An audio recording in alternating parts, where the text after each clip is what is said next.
E aí, turma? Bom ou não? Aqui é o Edson Liberato. Estamos começando mais um episódio do podcast Do Chão à Gestão. Estamos de uma maneira um pouco diferente. Hoje vai ser nosso primeiro especial de Natal. Então a gente vê que é caráter, né? Digo a gente porque hoje tô aqui com o meu co-host favorito, Zé Henrique. E aí, Zé, bom? E aí, bom demais? Prazer estar aqui com vocês essa semana de Natal. É isso aí, cara. A gente vê a caráter aqui até pra descontrair um pouco. Nosso assunto é um pouco denso, um pouco sério.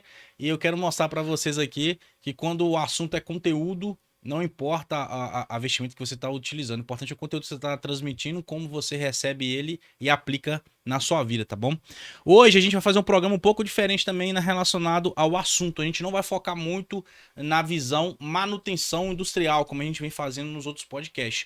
Hoje vai falar um pouco mais assunto, um pouco mais abrangente, até para a gente testar um público novo e também para dar para vocês aí uns direcionamentos que nós achamos importantes, baseado naquilo que a gente veio tratando nos últimos podcasts, tá bom?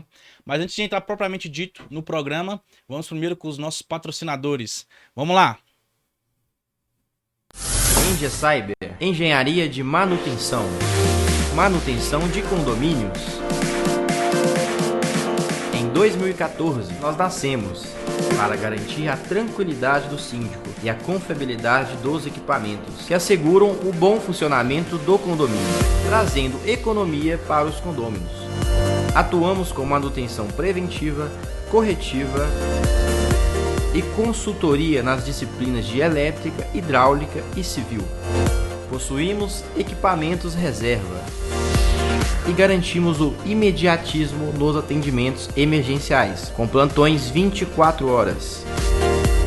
Seguimos a Associação Brasileira de Normas Técnicas, ABNT, e planejamos todas as manutenções seguindo o PMOC. Nosso trabalho preventivo evita a perda das garantias oferecidas pela construtora. Engie Cyber. Show, show, show. Engie Cyber, a empresa do nosso parceiro aqui, Vinícius. Ele esteve aqui no nosso terceiro episódio do podcast.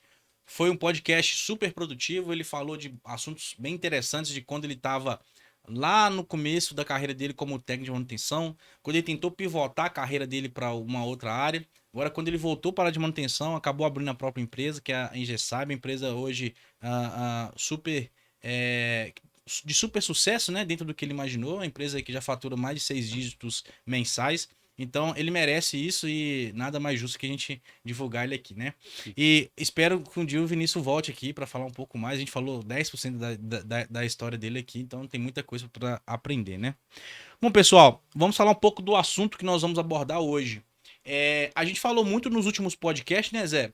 Sobre, poxa, um cara, como ele não fica refém de salário, para ele poder abrir espaço, ficar mais leve e conseguir aproveitar as oportunidades dentro da carreira dele.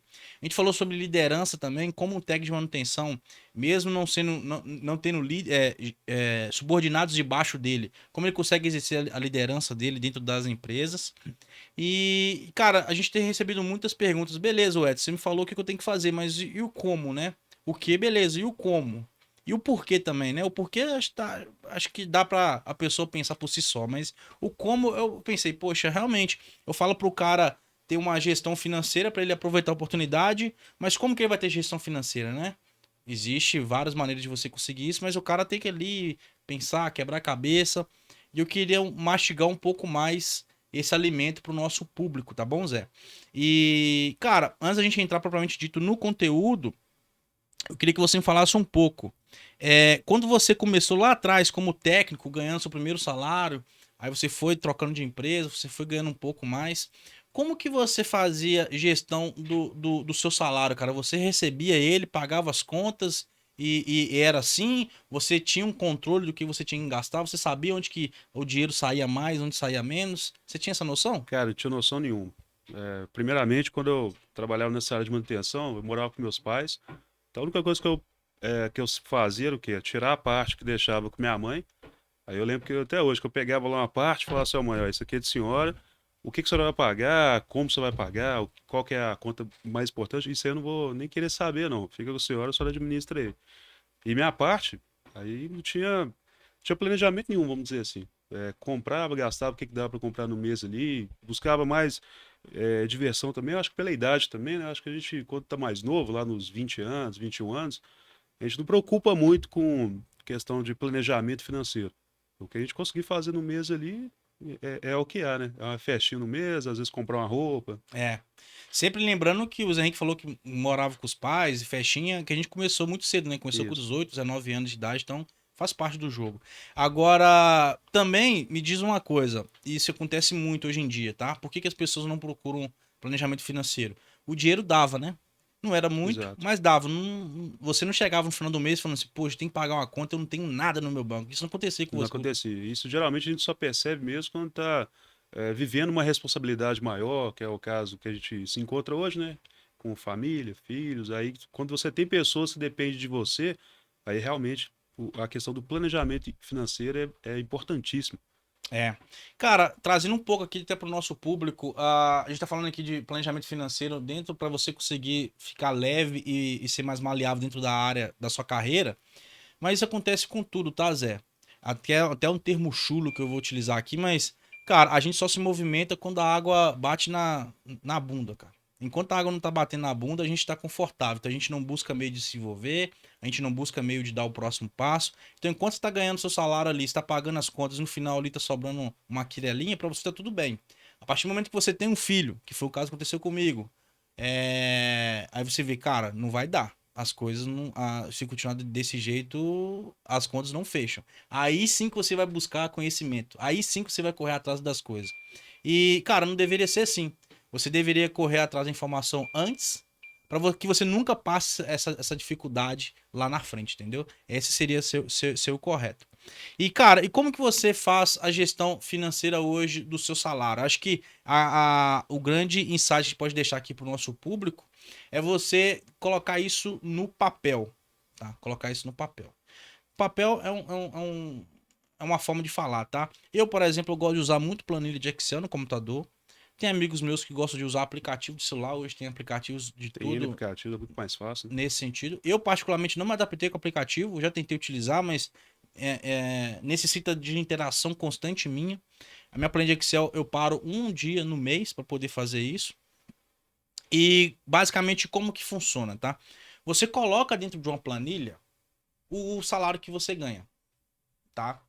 Tô falando aqui para uma pessoa que trabalha como CLT, que é crescer dentro da carreira. Você coloca o salário que você ganha dentro de uma planilha de Excel. E não necessariamente é o salário que está na sua carteira de trabalho.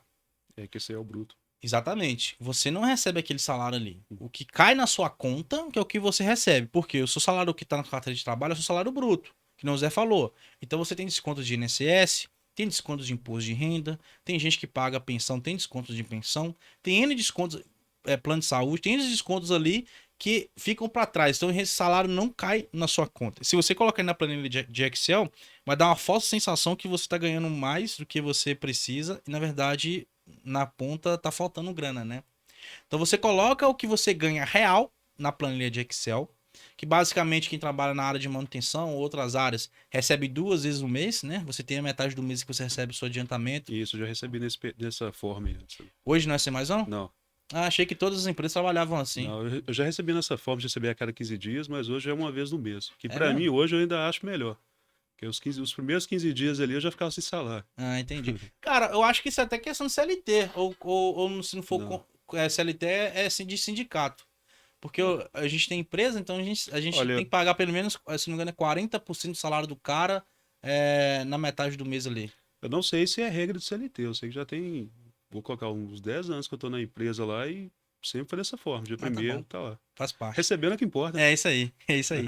Mas basicamente as empresas recebem metade na metade do mês e o restante no final do mês. Então, aqueles valores que você vai receber, que você vai colocar dentro da planilha de Excel. E a partir do momento que você coloca dentro da planilha de Excel o valor que você recebeu, você coloca ali os seus gastos fixos. Seus gastos que vão acontecer independentemente do que vier a acontecer ali durante o mês. Seu aluguel, você vai pagar de qualquer jeito.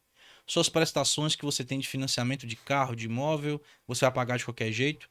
São valores que você não consegue fugir dele. Então você coloca isso dentro da planilha de Excel e você vai ver ali quanto aquilo dali representa dentro do seu salário.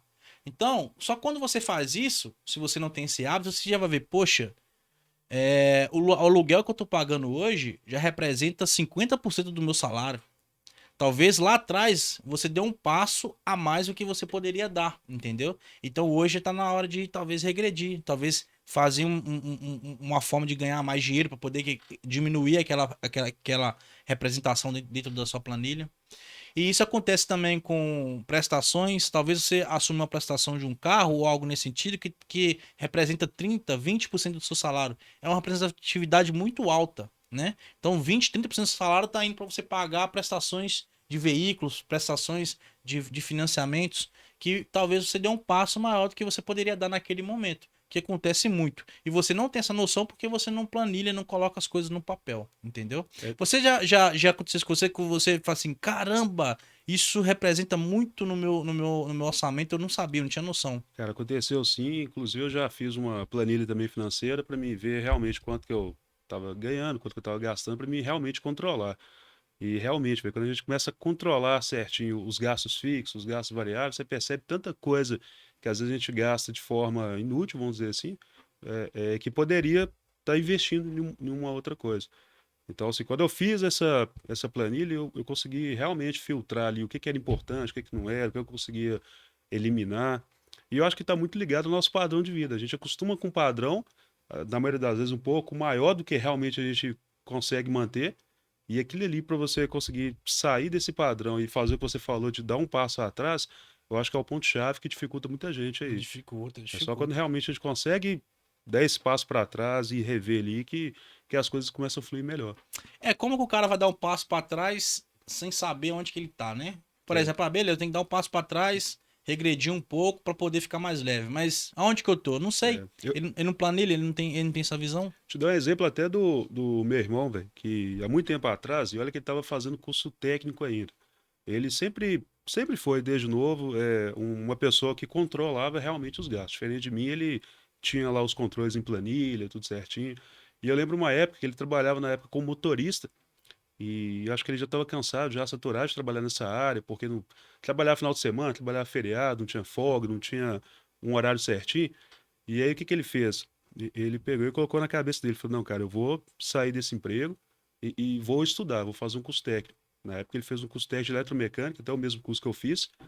E aí ele pegou, o que que ele fez? Ele planejou. E eu achei bacana pra caramba. Na época ele namorava e ele sabia que quando ele ficasse desempregado, ele ia passar alguns apertos referente à vida que ele já estava levando, que era sair final de semana, sair com a namorada e tudo.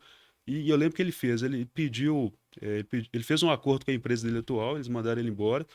Ele pegou todo aquele dinheiro que ele ganhou e não gastou, ele depositou. Ele falou assim: "Ó, isso aqui vai ser o que vai me manter pelo menos durante 1 ano e meio do meu curso." E aí ele fez o curso. Ele fez o curso, claro que passou alguns apertos, né? No final do curso, Faz parte. no final do curso, o dinheiro que ele tinha planejado ali já não tinha mais aquela quantidade toda, mas pelo menos a parte inicial, ele fez tudo isso. E aí ele sacrificou vários, vou colocar assim, vários rolés, né, que ele poderia fazer com a namorada dele na época e tudo, mas conseguiu completar o curso dele.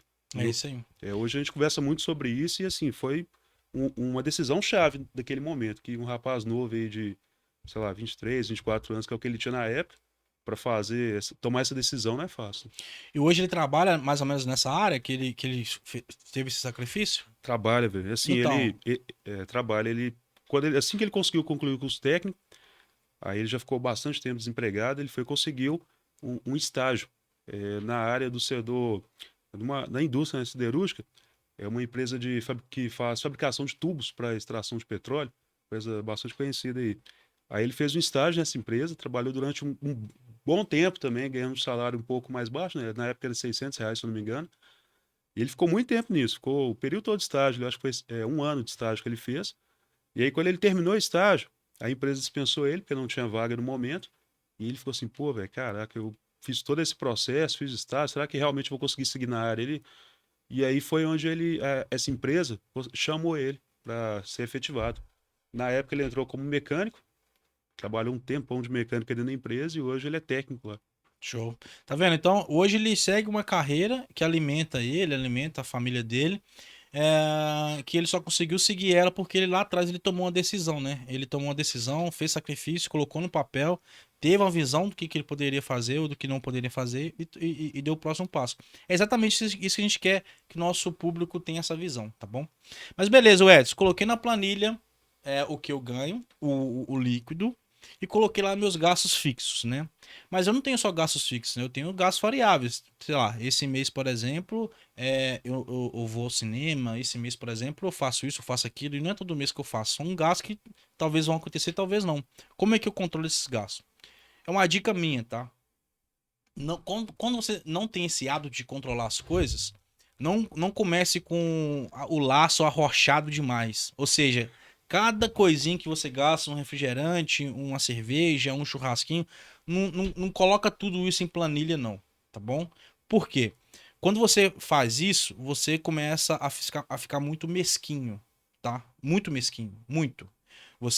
Alguém te chama pra ir no churrasco, aí você vai, quando vai dar pra cada um R$ 200? Você vai ver, cara, R$ 200 vai ser tanto por cento do meu salário, acho que eu não vou não. Você acaba ficando mesquinho e vai deixar de aproveitar partes importantes e necessárias da sua vida, entendeu? Então qual que é a minha dica aqui?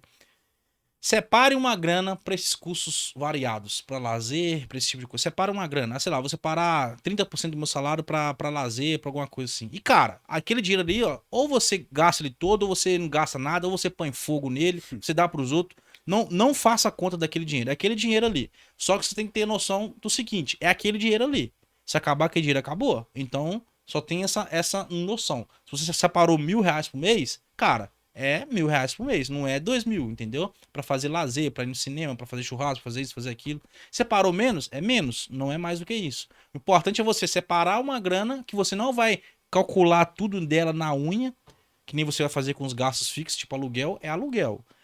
Prestação é prestação do carro. Outra prestação é prestação do apartamento. Aí sim, é tudo na unha. Agora, os variados não. Coloca um bolsão e desse bolsão você vai consumindo ele ali conforme o mês vai passando e tem essa noção de não ultrapassar esse valor, tá bom? Quando você está começando, o que geralmente as pessoas fazem? As pessoas chegam no final dessa planilha, falou, cara, ganho X, sei lá, ganho 2, 3, 5, 10, 15, 20 mil por mês. E tá sobrando o Y. Tá sobrando aquela quirelinha lá. Já paguei todas as minhas contas, já separei dinheiro pro meu lazer, já fiz tudo. Paguei minha luz, minha água, tudo. E tá sobrando dinheiro pro mês. Esse dinheiro eu vou fazer o que com ele? Entendeu? Geralmente o que a pessoa faz? Vou gastar. Vou Já, preencher com alguma outra coisa. Alguma prestação que eu não fiz ainda, vou deixar lá com esse dinheiro. exatamente, mas o correto não. O correto é você formar a sua famosa reserva de emergência. Que é isso que vai te fazer ficar leve. O que é a reserva de emergência? É um dinheiro que tá ali fácil, de fácil acesso para você. Você consegue pegar ele a qualquer hora, a qualquer momento, para emergências. Se caso você fique desempregado, caso você bata o carro, caso você precise fazer alguma coisa relacionada à saúde, e que para você não tirar desse controle seu de aluguel, de água, de tudo, para você não impactar a seu custo mensal, você usa dessa reserva de emergência. E quanto que é essa reserva de emergência? Aí, cara, cada pessoa tem vários educadores financeiros que falam um valor aí. Eu tenho 6 meses. Eu tenho 6 meses de vida meu guardados que estão aptos ali para mim. Então eu tenho desse custo de vida que eu tenho dentro da planilha, que você também deveria ter, você vai ver lá, cara, eu custo X mil reais por mês. Multiplica isso por 6, você vai ver quanto que você deveria ter na sua reserva de emergência. Pô, Edson, mas é muita grana, cara. Eu custo alto. Vezes 6 é muita grana que eu tenho que ter guardado. Lembrando que esse valor não é o valor considerando o seu padrão de vida atual. A padrão de vida atual. Exatamente, mas veja bem. Você, quando vai formar sua reserva de emergência, é uma reserva para emergência, para caso você ficar desempregado, caso você tenha algum problema de saúde, algo nesse sentido. Não é que você vai precisar você vai ter que ter esse dinheiro amanhã. Você vai ter que ter esse dinheiro daqui a 2 meses. É um dinheiro que você precisa construir aos pouquinhos, que daqui a 1 ano, 1 ano e meio, 2 anos, você tenha ele acumulado, para que você fique já nesse patamar. Mas você precisa fazer isso a partir de hoje. Porque daqui um ano e meio, 2 anos, o tempo vai passar de qualquer forma, você fazendo ou não. E é mais interessante para você que você chegue lá com esse valor na conta do que não chegue, entendeu? Aí sim, por exemplo, se você é um técnico de manutenção hoje, ou tá desgostando do seu trabalho, ou não tá conseguindo crescer lá dentro, se você fizer isso, você vai ter 6 meses do seu padrão de vida pagos. Então, você concorda comigo que você talvez consiga sair da sua empresa e buscar outra oportunidade em outro lugar? Muitas das vezes ganhando até um pouquinho menos, porque você consegue essa diferença compensar com aquela sua reserva durante um tempo e correr atrás para poder ganhar promoções. Olha como que o jogo muda. Você não fica mais refém daquela sua empresa. E sem contar também que a pessoa ela fica um pouco mais leve, porque hoje em dia, principalmente quando você tem filhos, Psicologicamente, né? principalmente quando você tem filhos, você começa a construir medos muito em função da sua vida financeira, muito em função das dívidas, do seu dia a dia. Geralmente, uma pessoa hoje que não tem uma reserva financeira, que não tem um cálculo ali do que ganha, do que sobra, ela fica refém do salário ali o mês inteiro. Então, aquilo ali começa a gerar medos, medo de arriscar, medo de tentar algo novo, entendeu? Porque tudo que gera medo trava Trava. trava a pessoa de tentar conseguir alguma coisa melhor. Então, realmente, isso aí é importantíssimo mesmo para a pessoa. Olha o que já aconteceu com um cara que não trabalhava comigo, mas trabalhava com um amigo meu, ele me contou a história. Ele era um cara que era técnico de manutenção, ele já era formado na faculdade, então ele já poderia já exercer um cargo de gestão dentro da empresa. E essa oportunidade surgiu. Não é aquele cara igual a mim, que a oportunidade não surgiu por conta do meu histórico negativo. Pra ele não, pra ele surgiu. Ele era bom, tava apto, surgiu a oportunidade. Só que o que travou ele? Falei, cara, eu tenho, sei lá, 10 anos de empresa. Eu tinha 10 ou 11 anos de empresa. 10 ou 11 anos de empresa. Se eu for pra líder, o que tinha acontecido com o líder que surgiu a vaga? Ele era técnico, virou líder, não se adaptou, não foi bem, não virou, conseguiu fazer gestão de pessoas, foi desligado. E falou assim, cara, se eu viro líder e não vou bem, não me adapto, Já pensa lá na frente, né, do cara, eu vou errado. ser desligado, cara, eu vou perder uma empresa que eu tô aqui há 11 anos, eu não posso perder o salário. Então, olha como que o medo trava as pessoas de crescerem dentro da carreira. E, cara, daqui a 20, 30 anos, esse cara vai estar lá aposentado, vai dizer, poxa, eu deveria ter tomado aquela decisão lá atrás. Exato. Porque isso tá impactando o meu dia a dia hoje, entendeu? E você consegue tomar esse tipo de decisões difíceis, não são simples, você vai ali, que nem de novo, vai fritar ali dentro do chuveiro pensando na melhor saída, mas quando você tem uma reserva financeira para tomar esse tipo de decisão, as coisas ficam mais simples, mais fáceis para você. Exato. E lembrando que esses cargos de gestão, cargos de liderança, requer sim responsabilidades, requer um risco, vamos dizer assim, um pouco maior, mas esse medo de tomar essa decisão acaba te atrapalhando para sempre ali na empresa, porque a empresa pensa assim, o patrão te dá uma oportunidade para pegar um cargo de responsabilidade. Aí você vai e rejeita por medo, seja lá qual for o motivo, a probabilidade de você receber uma outra oportunidade de crescimento ali é mínima. Ele pensa, pô, cara, passou um cargo ali de responsabilidade, ele não quis, então vou passar essa bola aqui para outro. Igual eles falam, né? O cavalo ele passa selado apenas uma vez. Se não pegar ali a oportunidade de alcançar, é difícil acontecer de novo. É isso daí.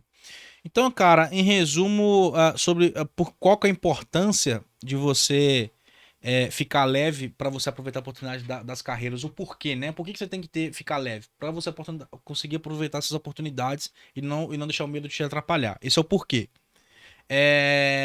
O quê? Você ficar leve financeiramente. Você ficar leve financeiramente, tendo uma reserva para você se movimentar. E o como, tá ensinando aqui agora. Planilhe as suas contas, tá bom? E tenha noção aonde que tá saindo dinheiro, aonde tá entrando dinheiro, aonde que tem as oportunidades, ajuste ela para a realidade que você precisa ter para poder conseguir juntar grana. E siga em frente e tenha noção que é uma construção. Você não vai ter a grana toda no próximo mês, mas é uma construção. Você recebe uma PL de uma empresa, você consegue já dar um boom naquilo ali, sei lá, você junta R$ 500 por mês, com a PL você já junta 2, 3, já são 4, 5 meses você junta de uma vez, entendeu? E daqui a um tempo você já vai ter esse colchão aí, as oportunidades vão aparecer e você vai estar, não vai abater tanto assim para você, tá bom? Até um exemplo aí, Edson, que eu falar com você para mim, que eu fiz até recente.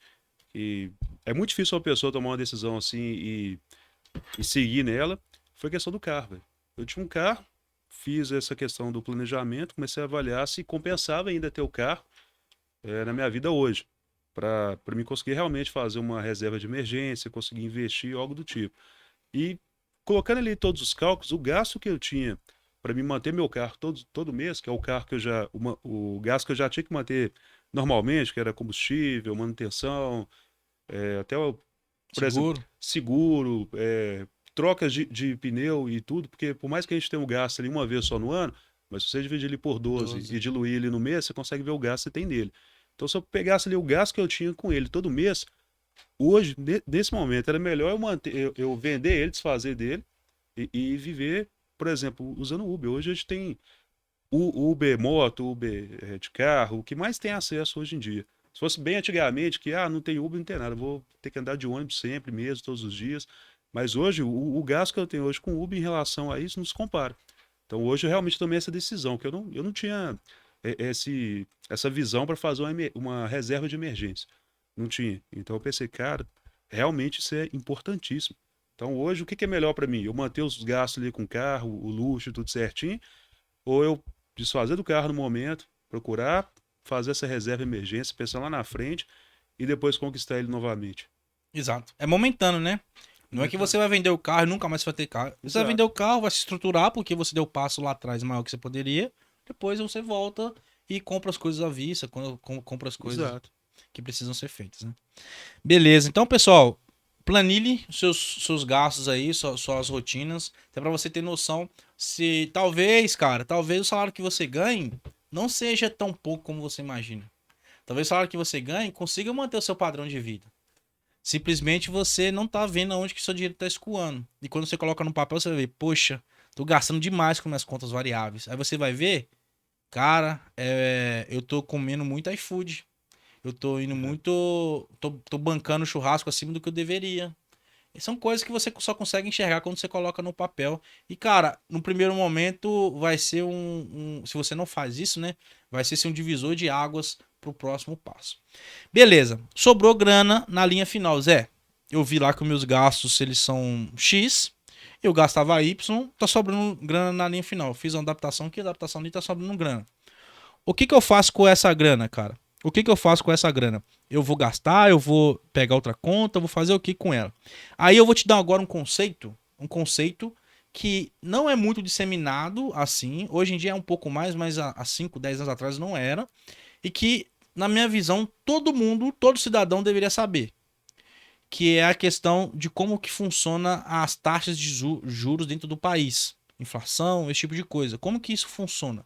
Por que todo mundo deveria saber? Porque isso impacta no seu dia a dia. Se você vai comprar um saco de arroz hoje e ele é R$10 e amanhã você vai lá e ele tá 15, alguma coisa aconteceu. E não é porque o supermercado ele é malvadão e tá querendo ganhar mais grana em cima de você. É por conta dessas taxas de juros que são flutuantes dentro do nosso país e elas têm um racional por trás dela que você precisa saber minimamente para você entender o que está acontecendo no seu dia a dia. Por que você pagava X reais a uma coisa 10 anos atrás, você paga X vezes 5 hoje, 10 anos depois, entendeu? E, basicamente, existe uma taxa no Brasil que rege tudo isso. A gente chama de taxa-mãe dentro de juros dentro do país, que é a famosa taxa Selic. Talvez se você não acompanhe muito o jornal ou algo no sentido, talvez você nunca tenha ouvido esse termo. Mas isso é falado bastante no Jornal Nacional, nos jornais, enfim, na internet hoje é muito falado sobre isso. Hoje a taxa Selic está em 13,75. Hoje, atualmente, nesse momento, está em 13,75. Há um ano, 2 anos atrás, a taxa Selic estava em 2 alguma coisa, 3 alguma coisa. Cara, o que isso impacta na minha vida? Eu tô vendo o William Bonner falar lá sobre taxa Selic, mas nada tá mudando aqui para mim. Muda tudo, tá? Como que funciona para você que tem dinheiro sobrando hoje e quer criar seu colchão, sua reserva de emergência? Hoje, dentro do nosso país, existe uma coisa chamada inflação. Que basicamente a inflação, não vou entrar aqui em termos muito técnicos, mas para uma pessoa comum entender. Hoje a inflação ela funciona a partir de um negócio chamado de oferta e demanda. Ou seja, se eu sou um vendedor de agenda, e eu compro 100 agendas para poder vender. Eu compro essas 100 agendas e eu estou vendendo ela a R$10. E cara, coloquei a agenda para vender hoje, amanhã já zerou meu estoque. Todo mundo comprou minha agenda. Poxa, eu tenho uma oferta e a demanda está maior do que a minha oferta. Zerou minha agenda. Então, eu vou comprar outra remessa de agenda. Vou comprar mais 100 agendas para poder vender. Só que como eu coloquei a R$10 e saiu muito rápido, eu não coloco mais ela a 10. Eu coloco ela a 15. Aí, ela vai sair também. Não vai ser na mesma velocidade de 10, mas vai sair numa velocidade menor. Só que eu lucrei mais. Porque a minha demanda, ela é maior do que a minha oferta. Na próxima vez eu vou aumentando. 16, 18. Vai testando. Isso é inflação. Quando você tem um descompasso entre oferta e demanda de produtos, você vai tendo um ajuste financeiro dos preços dele. Então, por exemplo, quando teve a pandemia, que teve essa questão do aumento significativo dos preços, basicamente o que aconteceu? Todas as cadeias produtivas estavam paradas, ninguém estava trabalhando, não tinha fábrica funcionando, não tinha nada. Então, a agenda não estava mais sendo produzida, quem tinha agenda tinha, quem não tinha mais. Só que tinha gente querendo aquelas coisas, tinha gente querendo comprar arroz, querendo comprar feijão, é natural pra gente precisa disso para poder sobreviver. Então, se tinha uma demanda por uma coisa, mas não tinha essa coisa em abundância no mercado, quem tinha aquilo vai subir no preço para poder não acabar o estoque. Então, o preço vai se ajustando naturalmente. Então, por isso que as coisas vão aumentando e vão subindo de preço. E como que o governo faz para poder controlar esse aumento e o abaixo de preço das coisas para não ficar uma coisa totalmente fora de controle? Eles trabalham com a taxa chamada taxa Selic, tá? Que basicamente ela vai controlar como que vai ser, como que os juros das coisas que estão sendo ofertadas, como o custo do dinheiro que está sendo ofertado de dentro do país, ele vai circular. Então, por exemplo, quando a taxa Selic estava lá atrás, antes da pandemia, no patamar mais baixo da história, 3%, 4%, ou seja, o dinheiro estava muito barato. Se eu fosse pegar um empréstimo no banco, 10 mil, 20 mil, 100 mil reais no banco, eu pagava uma taxa de juros muito barata. Então era cômodo para mim ir lá e pegar esse dinheiro emprestado, porque é uma taxa de juros muito barata. Então, se eu pego esse dinheiro emprestado, eu tenho muito dinheiro. E se eu tenho dinheiro, eu quero comprar as coisas. Se eu quero comprar as coisas, mas não tem essas coisas no mercado, o preço delas vão subir. Então, o governo ele aumenta a taxa Selic. A taxa Selic, como é a taxa mãe de tudo, eu vou explicar um pouco mais sobre isso. O custo das coisas começam a ficar mais caros. Então, quando eu vou pegar 100 mil reais no banco, eu não pago mais aquela taxinha pequena de empréstimo. Eu pago aquela taxa alta. Então, se eu pagar a taxa alta, eu não vou pegar mais empréstimo. Poucas pessoas pegam. Se poucas pessoas estão pegando dinheiro emprestado, tem menos dinheiro circulando na economia.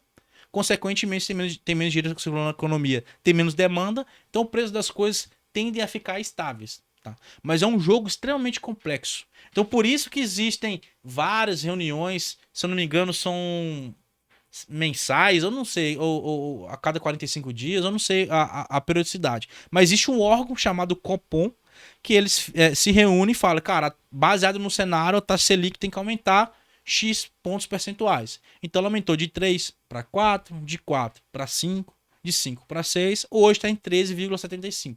Eles vão aumentando aos poucos porque eles aumentam e vê como é que vai ser a reação do mercado. Eles aumentam um ponto percentual, vê se a taxa da inflação caiu. Aumenta mais um pouco, vê se a inflação caiu. E assim vai sendo. Não é um jogo de matemática exata, é um jogo meio complexo. Então, existe todo um mecanismo por trás. Estou explicando aqui para uma pessoa comum, você aí que está no técnico de manutenção, que não é economista nem nada disso, entender como a gente que é. A gente não somos pessoas comuns. Mas o que isso impacta no meu dia a dia, Edson? Cara, você está pagando as coisas mais caras, aquele custo que você tem na planilha financeira vai aumentar, automaticamente vai sobrar menos dinheiro. Então, isso te impacta. E como que você sai do patamar de ser impactado e vai para o patamar de ser beneficiado por isso? Da mesma forma que a taxa Selic é uma taxa que é utilizada para ser como referência para pegar empréstimo, algo nesse sentido, ela também é uma taxa que é usada como referência para fazer investimentos. Tá? Então hoje, por exemplo, a poupança. Vou falar primeiro da poupança, que é um investimento muito ruim. Mas a maioria das pessoas que estão ouvindo aqui conhece a poupança, então fica um pouco mais fácil de digerir. A poupança hoje, ela segue a taxa Selic para falar quanto por cento que ela vai te render. Então hoje, a taxa Selic está em 13,75, a poupança te rende 6% ao ano. Por que isso? Existe uma regra que quando a Selic está acima de 8,5% ao ano, a poupança vai render 6%. É o máximo dela, ela não rende mais que isso. Então, se a taxa Selic está 13, ela está rendendo 6. A taxa Selic amanhã subir para 20, ela vai continuar rendendo 6. A taxa Selic cair amanhã para 8,5, ela continua rendendo 6.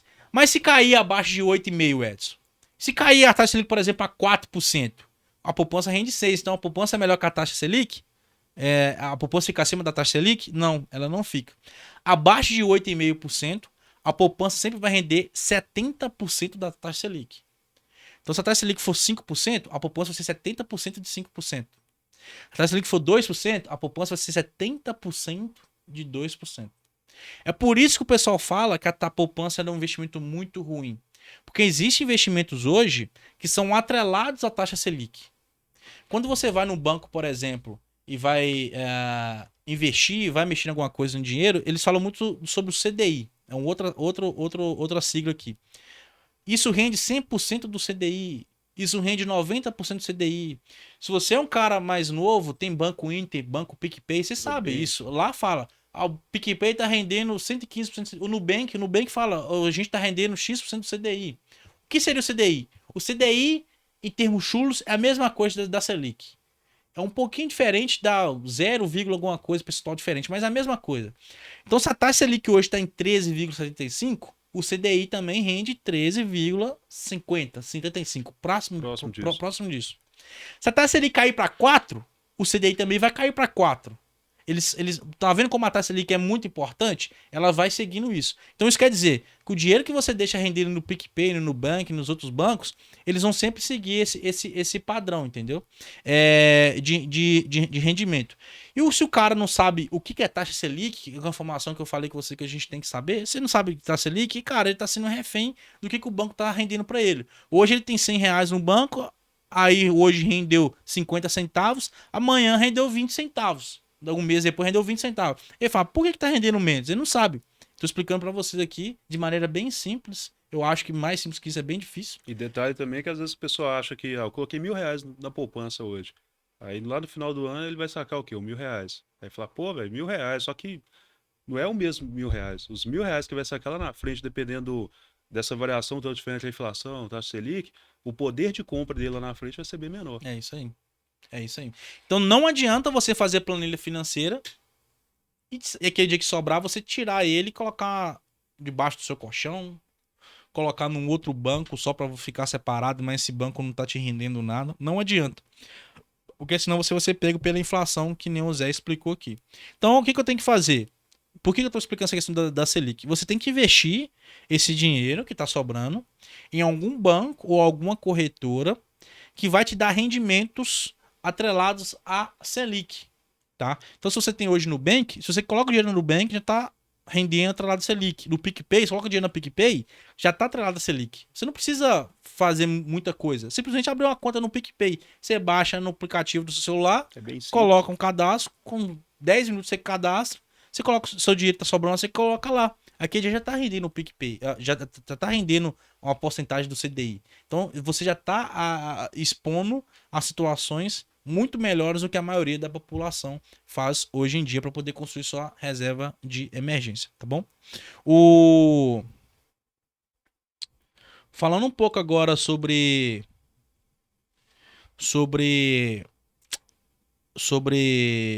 empréstimos, né, cara? Porque basicamente, Zé, o que é um investimento, tá? O investimento é o seguinte, você empresta o seu dinheiro para alguém, esse alguém te devolve esse dinheiro seu, o principal, e te devolve a porcentagem de juros, tá?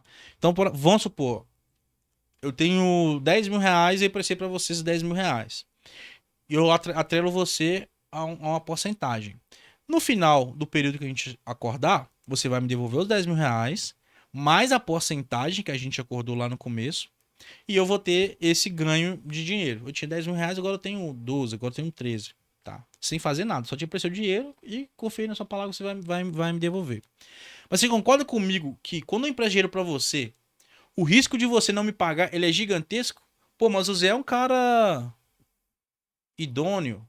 Se o cara te pediu dinheiro emprestado, ele já tá precisando de dinheiro, né? Cara, um pai de família, o cara tem família, ele não vai me dar o golpe. Mas, cara, muitas coisas estão atreladas. O Zé pode perder o emprego, o Zé pode acontecer alguma coisa com ele. Sei lá, sem empresta durante um ano, pode acontecer alguma coisa com o Zé que vai impedir que ele me pague isso.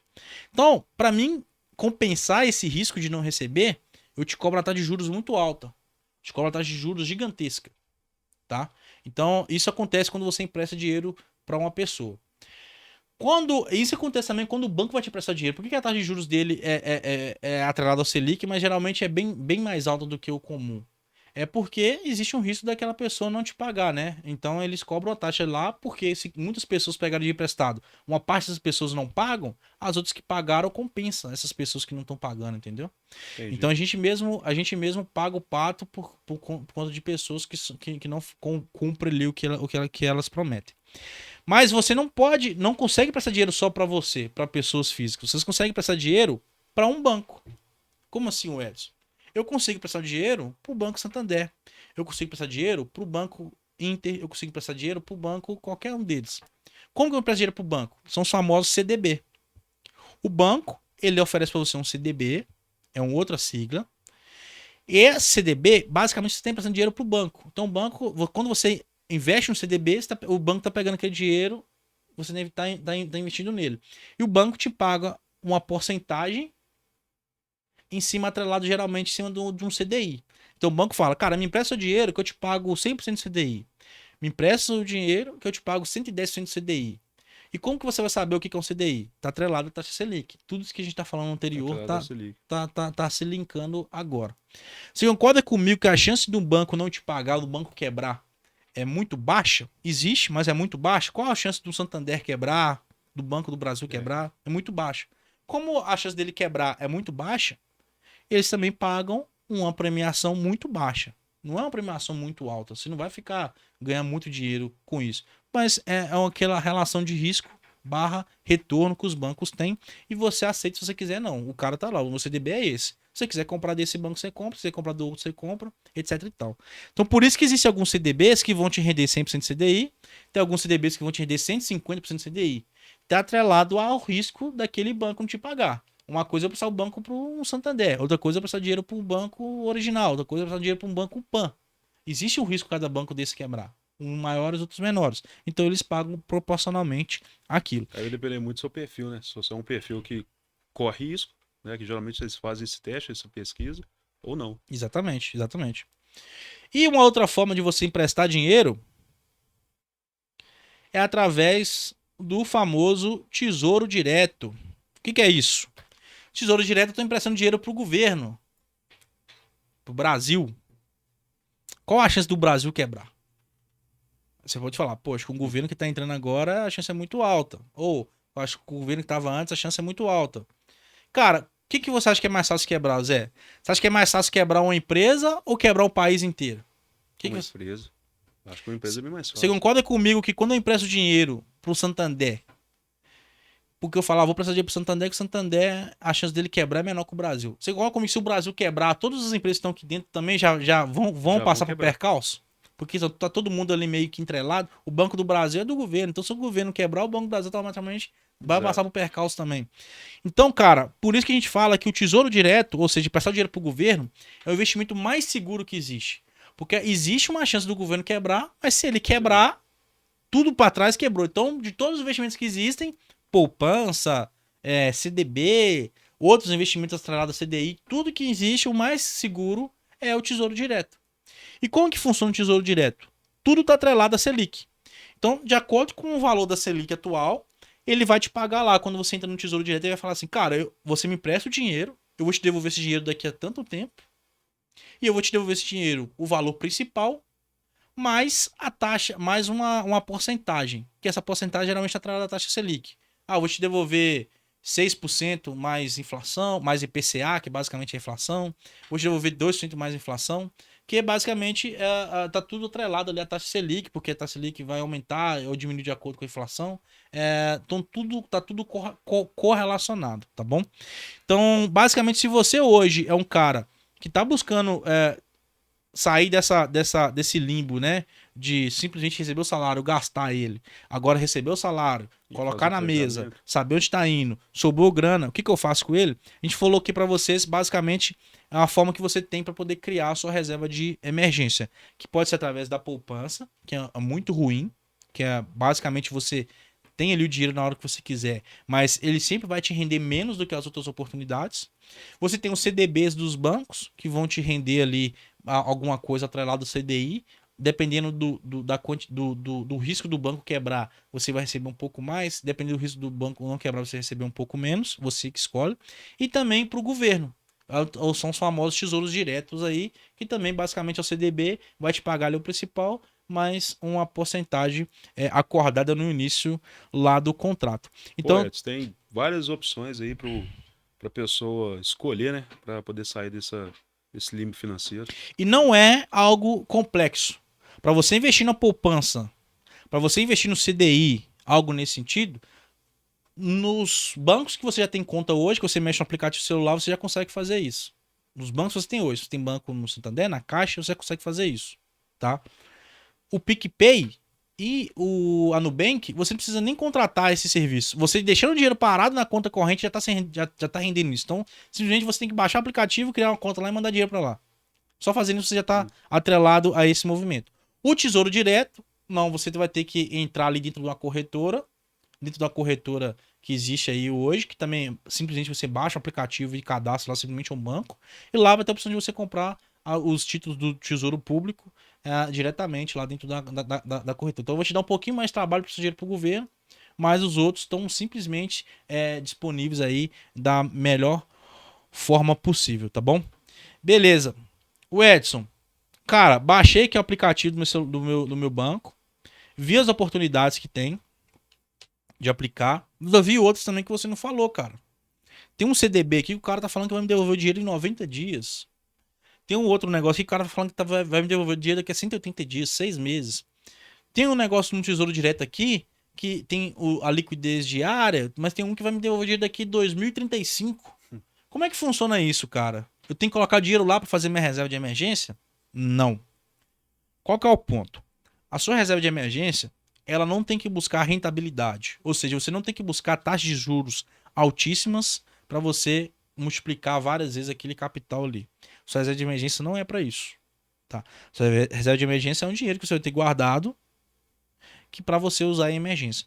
Quais são os principais pilares da reserva de emergência? Ela tem que ter liquidez, ou seja, se você precisar de dinheiro hoje, você tem que ter acesso a ele hoje. Você não tem que ter acesso a ele daqui a 6 meses, tem que ter acesso hoje. A emergência aconteceu agora, você acabou de bater o carro, você acabou de descobrir a doença, você tem que ter acesso ao dinheiro hoje, agora. Outra coisa que ela tem que ter, ela tem que sempre se manter pareado ali a taxa Selic para você não perder poder de compra. Ou seja, não adianta você ter uma reserva de emergência, aonde que você tem um dinheiro guardado lá, mas você precisa daqui a 3, 4 anos e a inflação consumiu todo aquele seu dinheiro. Então você não tem que buscar rentabilidade, você tem que buscar não perder para a inflação e ter liquidez, tá bom? E como que você... o que é uma liquidez? Liquidez é exatamente o que a gente falou. Precisa de dinheiro hoje, precisa dele hoje. Então, dentro dessas opções que nós falamos aqui, poupança te oferece isso. CDBs de banco, tem vários CDBs. Procura o CDB de liquidez diária, ou seja, todo dia você consegue sacar o dinheiro.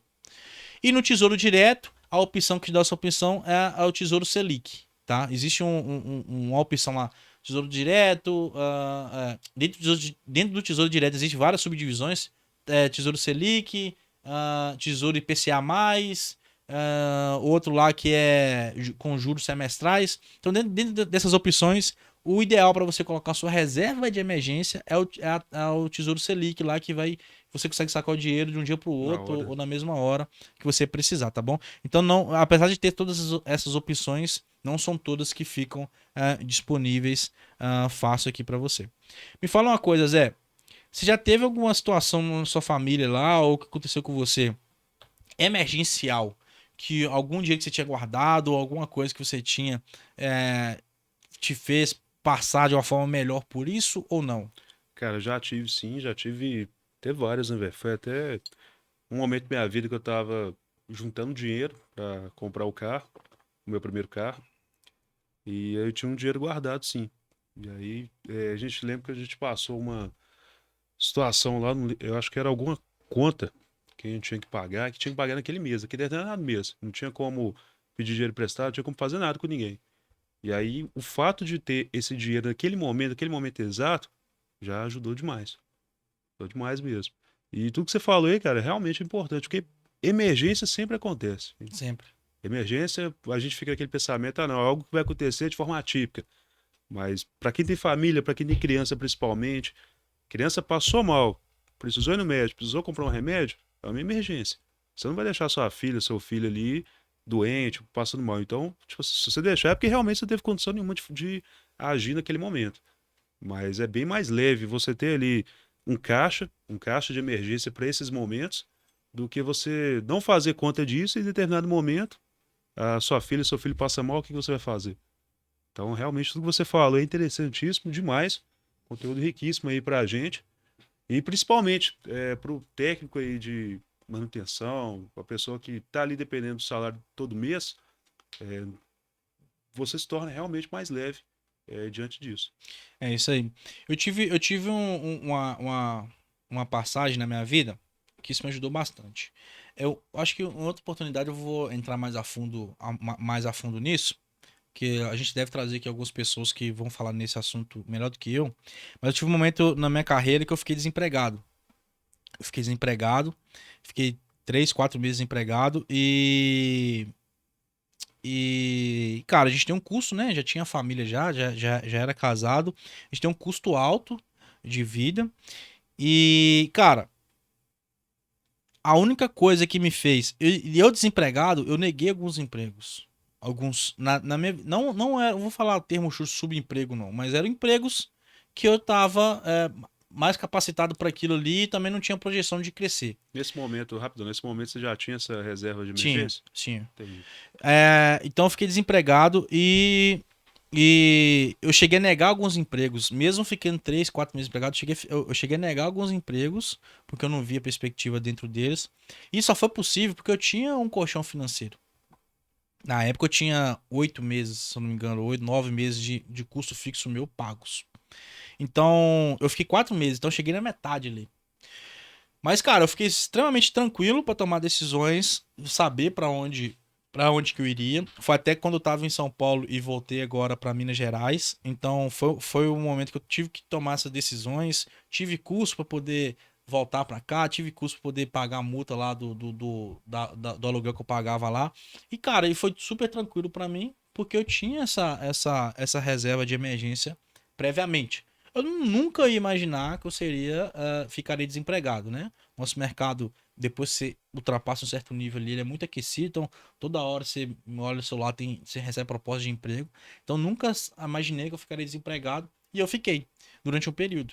E eu não entrei em desespero, não fiz loucuras, não precisei recorrer a familiares nem nada disso, porque eu tinha todo esse planejamento anterior, né? E lembrando que até seu poder de negociação numa entrevista, Exato, ele aumenta demais, muito. porque você não tá ali mais, por mais que você tá desempregado, você não tá naquela situação, não, o que vier é isso A mesmo. faca não tá no A pescoço, né? faca tá no pescoço, você consegue negociar o salário, consegue passar a sua proposta ali, porque você tá leve, né, diante disso. Exato, as empresas talvez ficam ali 2 meses para poder colocar um cara para dentro, né? Um processo muito longo, então muitas das vezes você tá ali desempregado, você fica ligando, e aí, pro cara, o cara fala, pô, esse cara aqui tá me dando trabalho agora antes de entrar, imagina depois que ele entrar, né? É igual você falou, né, oferta e É demanda. oferta e demanda, é isso aí. E eu só pude fazer isso por conta dessa reserva financeira, e que não foi sempre assim, tá, Zé? Não foi sempre assim, eu não tinha essa cabeça.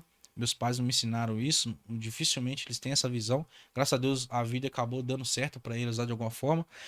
Mas isso eu aprendi na marra. Foi quando eu fui ter minha primeira filha. Eu tava. Já expliquei isso agora. Eu tava para me formar na faculdade. Tava juntando uma graninha ali para poder passar uns perrengues. Mas, cara, o meu salário ali sobrava uma querelinha. Mas basicamente tinha um custo meu ali, basicamente todo embutido nele, né? Pagava prestação de apartamento, pagava prestação de carro, morava de aluguel. E quando eu fiquei sabendo que eu seria pai, mano, nossa, o desespero bateu, porque eu falei, cara, o salário que eu ganho hoje é suficiente pra mim, mas agora eu vou ter um filho, uma filha, né? Foi a Isabela.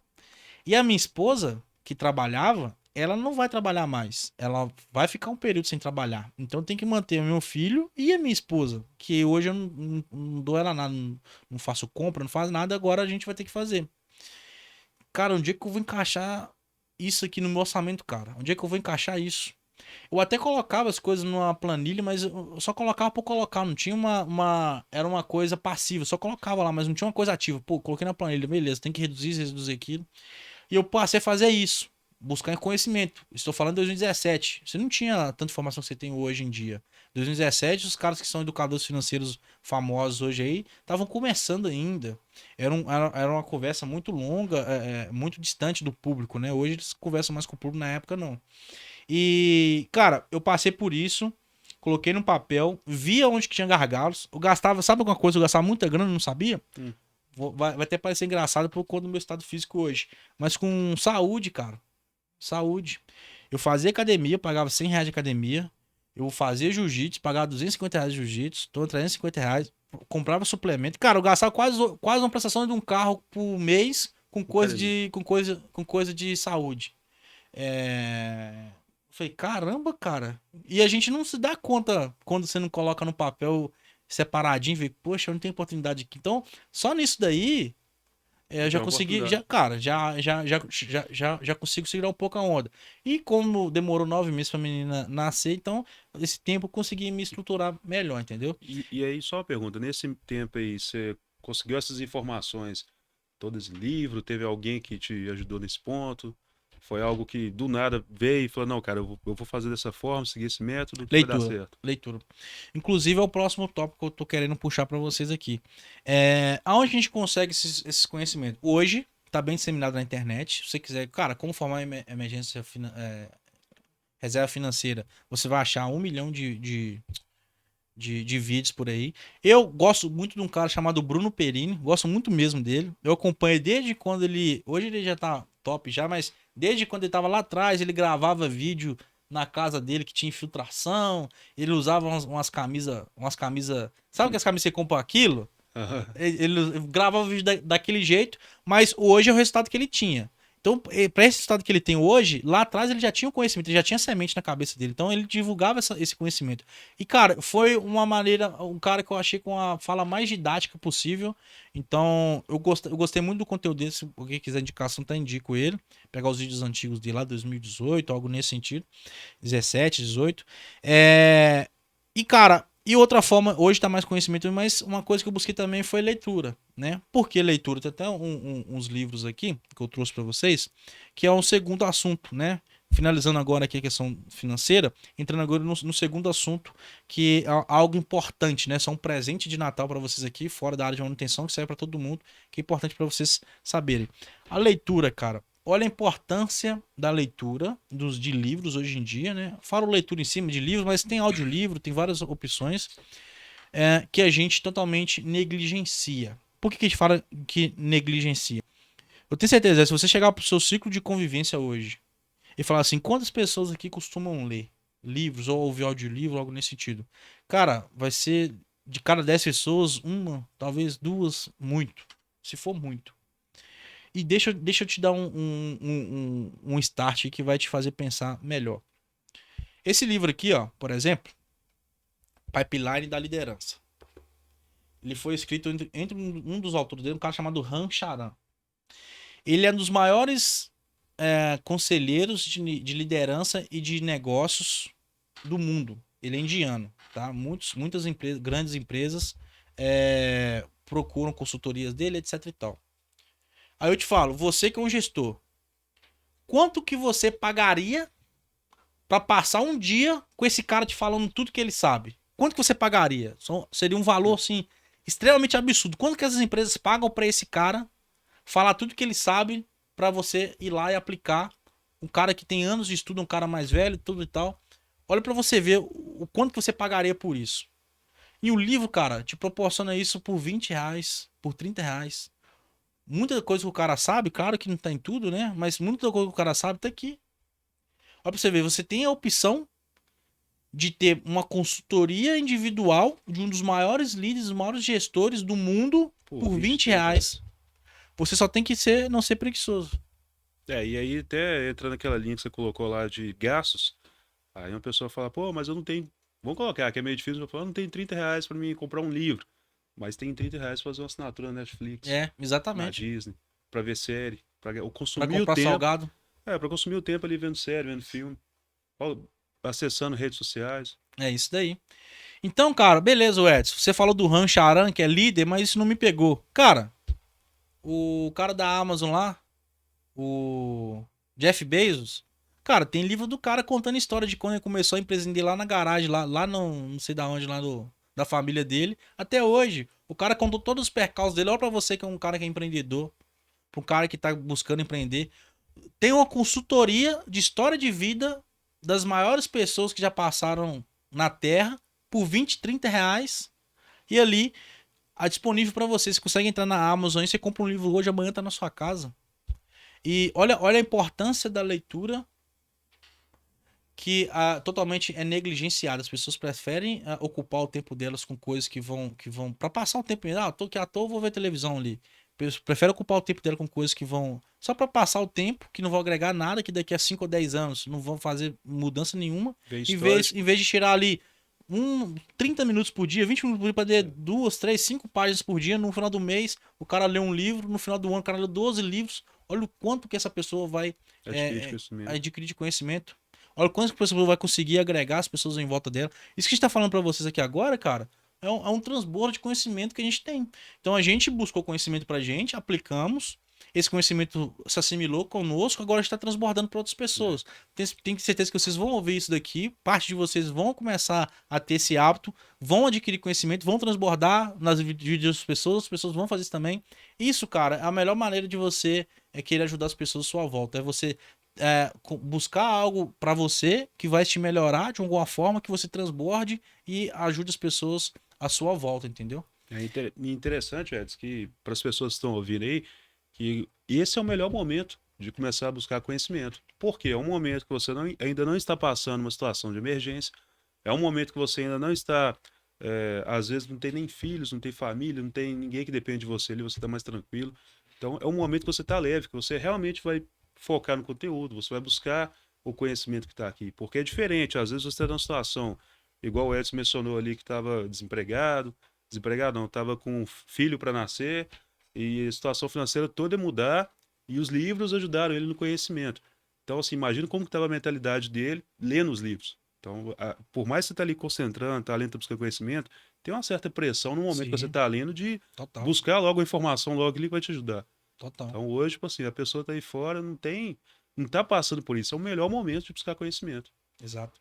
E quando você fala assim, pô, mas eu já tentei ler, já tentei fazer isso, fazer aquilo, e, cara, nada me prende assim. Mesmo que for um assunto interessante, não me prende. Uma dica que eu dou é você olhar a situação atual sua, tá? Então, eu até falei isso no outro podcast também. Se você está passando hoje dificuldade financeira, busque livros que te ajudam a desenvolver sua parte financeira. Automaticamente aquilo ali vai ficar interessante para você. E se está interessante para você, você vai automaticamente finalizar aquele livro. A partir do momento que você finaliza um livro, você quebra aquela crença na sua cabeça que você não consegue ler. Você vai dizer, poxa, eu sou capaz de ler. E automaticamente os outros vêm também, entendeu? Então pega a situação financeira atual, faça uma autoanálise, vê qual local que você tá, vê quais livros poderiam te ajudar a dar o próximo passo e sair daquela situação ruim. E, cara, e siga nesse caminho. Você leu o primeiro, os próximos virão em seguida. Mas você tem uma rotina ali, tá bom? Cara, olha quantos insights a gente deu hoje, né? A gente tá pegando uma pessoa que tá lá lá no primeira base ali da carreira dela. Estamos passando conhecimento, falando de história de vida de outros convidados aqui para ela crescer dentro da empresa. E dando alguns salários. Cara, para fazer isso você precisa ter reserva financeira. Para fazer isso você precisa adquirir conhecimento disso. Para fazer aquilo você precisa estudar. O cara fala assim, poxa, tá falando muito abstrato. Como é que eu faço isso que ele tá falando? Agora está passando nesse podcast, um presente de Natal para vocês, o como, né? Reserva financeira, falando tudo sobre isso aqui, cara. Se não entendeu, volta, vê de novo. Acho que foi bem didático. E estamos falando que a busca agora de conhecimento através dos livros e como que você faz para poder acender aquela fagulha dentro de você para que essa fagulha depois vire ali um incêndio maior e a ponto que começa a afetar de forma positiva as pessoas na sua volta, tá bom? Então, pessoal, esse era o programa que a gente queria passar para vocês hoje aqui de presente de Natal, tá bom? Acho que foi bem produtivo. A gente saiu um pouco aí da área de manutenção. Estamos falando um pouco agora da área um pouco mais aprofundando mais, né, assuntos que nós falamos no passado. A gente vai, espero que seja agregador para vocês e que ajude vocês aí a setarem metas para o próximo ano, né? No próximo ano eu vou ler pelo menos X livros, no próximo ano eu vou ter pelo menos X mil reais guardados no final do ano. Setem metas nesse sentido para você. Utilize esse podcast para ter o primeiro passo, o primeiro direcionamento e se aprofunde para você conseguir sair lá do outro lado, né, Zé? Exato, cara. E até para você aí hoje que está dentro de uma empresa, às vezes está frustrado lá porque às vezes não está tendo aquele reconhecimento financeiro, não está tendo um aumento de salário, às vezes parar ali, respirar e pensar, pô, será que esse momento que eu estou passando, que eu estou frustrado, não é porque a minha gestão financeira atual não está adequada? Porque às vezes se você conseguir alcançar aquilo que você acha que vai ser bom para você, que vai ser um aumento, vai ser um ganho ali financeiro, sem estruturar a sua vida financeira, aquilo ali vai acabar sendo um problema. Você vai continuar gastando mais do que você ganha e aquilo ali não vai te ajudar. Então, não estou te falando para você que você não deve receber um aumento, deve com certeza receber uma promoção, mas se sua vida estiver estruturada financeiramente, com certeza você vai conseguir usufruir melhor daquilo que você vai ganhar ali. Exatamente, Zé. Uma frase que eu gosto muito é: quem não faz gestão de pouco, não faz gestão de muito. Então não adianta você querer ganhar aumento, ganhar bonificações, jogar jogo de azar para ganhar dinheiro. Cara, você vai se estrepar. Se você não tem gestão financeira hoje no pouco, você não vai ter quando você tiver muito. E, cara, uma coisa é você errar quando tá pouco. Você se endivida aqui, depois consegue passar por cima. Agora, quando você tem muita grana, um erro lá pode impactar o resto da sua vida, tá bom? E se você acha que isso não é para você, tá? Essa questão, muito complexo, financeiro, leitura, etc e tal, tem em mente o seguinte: 1% da população brasileira, 1%, se aposenta com a mesma qualidade de vida que tinha na fase produtiva. O que eu quero dizer com isso? Não é que 1% tem muita grana, não. É que mantém o mesmo padrão quando tá na fase produtiva. Vou te dar o exemplo do meu pai. O meu pai não ganha muito. Mas o mesmo padrão de vida que ele tem hoje, depois que aposentou, é a mesma coisa que ele tinha quando ele era produtivo. Então, meu pai faz parte desse 1%, mesmo ele ganhando pouco. O que acontece muito é, as pessoas hoje ganham um salário de 10, 15, 20 mil reais, gastam aquilo dali, vivem com aquilo dali, e lá na frente, cara, o cara vive com aposentadoria, que é 2, 3 mil. O cara, muitas das vezes, vai precisar de ajuda de parentes, porque ele não pensou na parte financeira dele durante a fase produtiva. Então, hoje, na sua fase produtiva, pague-se a si mesmo o eu de agora, para você manter o seu padrão, fazer suas coisas, se divertir, fazer algo nesse sentido. Mas também pague o seu eu do futuro. Porque o eu de agora tá trabalhando. O eu do futuro não vai trabalhar, não. Então esse eu do futuro precisa... vai depender de você agora também, tá bom? Então esse é o recado final aqui do podcast. E abraço! Abraço, pessoal.